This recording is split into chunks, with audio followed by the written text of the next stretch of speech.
கிறிஸ்துவுக்குள் பிரியமானவர்களே, ஆண்டவராய் இயேசு கிறிஸ்துவின் நாமத்தில் உங்களுக்கு என் அன்பின் வாழ்த்துக்கள். இன்று நம்முடைய ஆண்டவராய் இயேசு கிறிஸ்து பிறந்த நல்ல நாள். கிறிஸ்து பிறப்பின் நாளில் உங்களோடு கூட நான் பேசும்படியாக ஆண்டவர் கொடுத்த பெரிய கிருபைக்கு நன்றி செலுத்துகிறேன். பிரியமானவர்களே, இந்த நாளில் உலகத்தில் ஒரு விதமான கலக்கத்தோடு, பயத்தோடு, திகிலோடு அநேக பிள்ளைகள் வாழ்ந்து கொண்டிருக்கிறாங்க. எதிர்காலத்தை குறித்து, சிலருடைய பிள்ளைகளுடைய காரியங்களை குறித்து, தன்னுடைய வேலை காரியங்கள் குறித்து ஒரு கேள்விக்குறியோடு திகிலோடு வாழ்ந்து கொண்டிருக்கிறாங்க. சிலர் பாவத்தினுடைய அறிகுறியை குறித்து, மறைமுகமான பாவங்கள், கெட்ட சொப்பனங்கள், இப்படிப்பட்ட காரியத்தில் சில ஜனங்கள் என்ன பண்ணுவாங்க, பயந்து வாழ்ந்து கொண்டிருப்பாங்க. இன்னும் சிலர் கடன் பிரச்சனையோடு என்ன பண்ணுவாங்க, அவங்க ஒரு பயத்தோடு வாழ்ந்து கொண்டிருப்பாங்க. பிரியமானவர்களே, ஆண்டவர் சொல்கிறாரு, பயப்படாதீர்கள், எல்லா ஜனத்துக்கும் மிகுந்த சந்தோஷத்தை கொடுக்கக்கூடிய நற்செய்தியை நான் உங்களுக்கு சொல்கிறேன்னு சொல்லி லூக்கா எழுதின சுவிசேஷம் 2வது அதிகாரம் 10வது வசனம் வேதம் சொல்கிறது. பிரியமானவர்களே, இன்று கர்த்தராகிய இயேசு கிறிஸ்து பிறந்த நல்ல நாள். அவர் உங்கள் உள்ளத்தில் பிறந்திருக்கிறாரு, உங்கள் இல்லத்தில் பிறந்திருக்கிறாரு. பயப்படாதீங்க. நாம் செய்ய வேண்டிய காரியம், ஆண்டவரே நீங்கள் என் உள்ளத்தில் பிறந்திருக்கிறீங்க, என் உள்ளத்தில் வந்திருக்கிறீங்க, என்னுடைய இல்லத்தில் வந்திருக்கிறீங்க, ஆகவே எனக்கு பயம் இல்லை அப்படின்னு சொன்னால் போதும், ஆண்டவர் உள்ளத்தில் என்ன பண்ணுவார், குடியிருக்க வந்துடுவார். பிரியமானவர்களே, அந்த நாட்களில் இயேசு கிறிஸ்து பிறப்பதற்கு மரியாள் அம்மா எவ்வளோ கஷ்டப்பட்டவங்க தெரியுமா? எத்தனை சத்திரத்தில் ஏறி இறங்கியிருப்பாங்க குழந்தை பெற்றெடுப்பதற்காக. ஒரு சத்திரத்தில் கூட இடம் கிடையாது. அந்த நாட்களில் ரோம பேரரசருடைய ஆதிக்கம் அதிகமாக இருந்ததுனால என்ன பண்ணாங்க, அவங்க யூத ஜனங்களை அவங்க ஒடுக்க ஆரம்பித்தாங்க.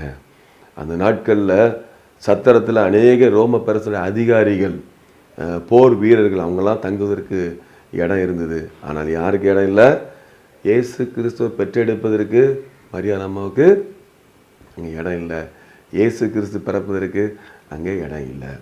ஆகவே இயேசு கிறிஸ்து என்ன பண்ணார், சாதாரண ஒரு இடத்துல அவர் பிறந்து மாட்டுத் தொழுவத்தில் என்ன பண்ணார், முன்னணியில் கிடத்தியிருந்தாராம். அப்படி தான் வேதம் நமக்கு அழகாக சொல்லி கொடுக்குறது. பிரியமானவர்கள், அந்த நற்செய்தி முதலாவது யாருக்கு அறிவித்தாங்க தெரியுமா? மேய்ப்பர்களுக்கு, தள்ளப்பட்ட ஒதுக்கப்பட்ட ஜனங்களுக்கு நற்செய்தி முதலாவது அறிவிக்கப்பட்டது. பிரியமானவர்களே, இன்றைக்கு உலகத்தில் நாம் ஒதுக்கப்பட்டிருக்கலாம், சமுதாயத்தில் ஒதுக்கப்பட்டிருக்கலாம், உங்கள் குடும்ப வாழ்க்கையில் ஒதுக்கப்பட்டிருக்கலாம். ஆனால் ஆண்டவர் என்ன பண்ண, உங்களுக்கு தான் நற்செய்தி சொல்கிறார். ஆகவே நான் சாதாரணமானவன், என்னை யாரும் தேடுன்னு சொல்லி யாரும் நினைக்க வேண்டாம்.